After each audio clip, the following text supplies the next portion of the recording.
An admirable trait of ambitious leaders like you is that you are an achiever. Look, you know how to get things done, you have the results under your belt. But there is an obstacle I see with leaders like you. You can be so laser focused on the goal, the work, and the results that you treat your personal brand like it's optional, but it's not. Something you'll get to later, something that is nice to have, but not necessary. I'm here to tell you that is not true, and that belief will cost you.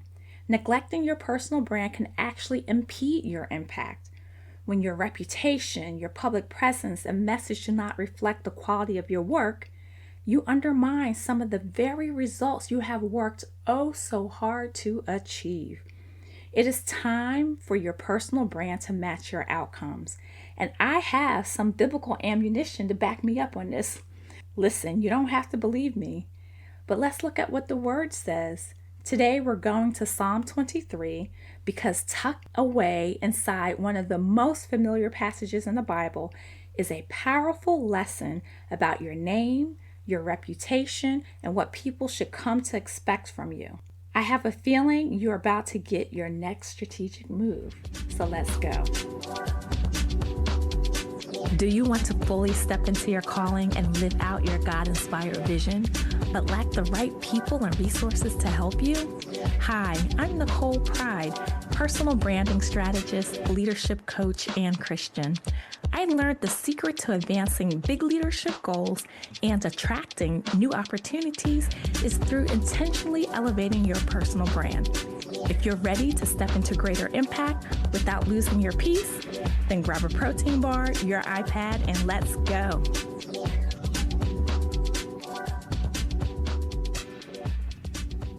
Hello, entrepreneur. Hello, C-suite executive. Hello, community organizer. I see you. Let's continue the conversation beyond this podcast.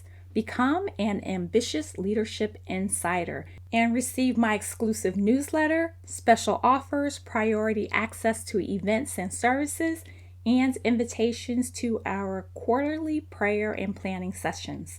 Join the Ambitious Leadership Insider community at NicolePride.com/insider. I would love to see you there. When I ran public relation campaigns for major corporations, part of my job involved evaluating partnerships, collaborations, and sponsorships. One of my favorites was when I led the U.S. PR campaign for Lipton Tea. We sponsored a young man who was a mountain climber attempting to become the youngest American at the time to reach the highest summit on all 7 continents. He did not ultimately reach the summit of Mount Everest, but thankfully he made it home safely. And the campaign generated tremendous national exposure for Lipton, including coverage by The Early Show, CNN International, ESPN, the New York Times, and so many others. In fact, we did a radio satellite media tour across the nation. I have also worked on collaborations involving people like Dr. Andrew Weil, as well as partnerships between international medical schools and organizations, including the American Red Cross and American Cancer Society. Now, we did not just wake up one morning and say, they seem nice, let's put our names together. Absolutely not. We did our homework. We evaluated potential partners against several high-level considerations. We considered audience alignment, values alignment, reputation, strategic relevance. We asked questions like, are we trying to reach the same or complementary people? Does what they represent strengthen or conflict with what our brand represents? What does their name already mean to the public, and what could their reputation communicate about us? Does this association actually help advance what we were trying to accomplish? Why all that work? Because we were protecting the name.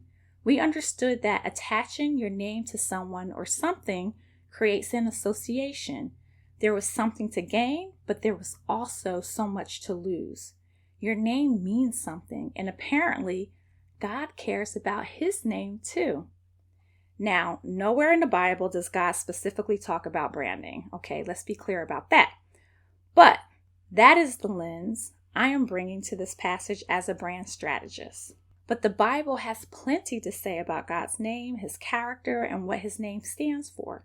And Psalms 23 gives us a beautiful example. All right, are you ready? Principle number 1, God cares about his name. Psalm 23:3 says, He restores my soul. He leads me in the paths of righteousness for his name's sake. Did you catch that? For his name's sake. What does that mean to you? David uses the imagery of a shepherd and his sheep. God is the shepherd, we are the sheep. And David says God leads his sheep down the right path for his name's sake. In other words, his name means something. His character means something. What he is known for means something. And the way he shepherds his people is consistent with who he says he is. That is reputation. So if reputation matters to God, why have we decided that ours does not matter? Period. Your reputation is not merely about whether people like you. For a leader, your name carries meaning. When people hear your name, what comes to mind? What do they believe about your judgment, your leadership, your character, your expertise, your ability to deliver? That is why your personal brand deserves your attention. Principle 2, a strong brand points back to your purpose. Psalms 23 does not just tell us that God's name matters, it tells us what people experience under his leadership. The Lord is my shepherd, I shall not want. He makes me lie down in green pastures. He leads me beside still waters. He restores my soul. He leads me in the paths of righteousness. You see, there is a pattern here. Rest, restoration, right direction. And throughout the passage, we see God showing himself as a provider, protector, and guide. Now, if I put my brand strategist hat on for just a minute, bear with me, I would call those brand pillars. I know this is very marketing focused when we're talking about scripture, but it's true. There are certain characteristics, certain principles about God, and they're reiterated throughout the Bible. We know him as what? Name some things. Healer, protector. And those are God's pillars as it relates to the brand strategy, right? They are consistent themes that point us back to who God is and what he does. And that is where I see another lesson for us as leaders. A strong personal brand should point back to your purpose. Your purpose shapes your brand narrative. It helps determine the key messages and themes you reinforce again and again. It gives people a clear understanding of what your leadership is about and why it matters.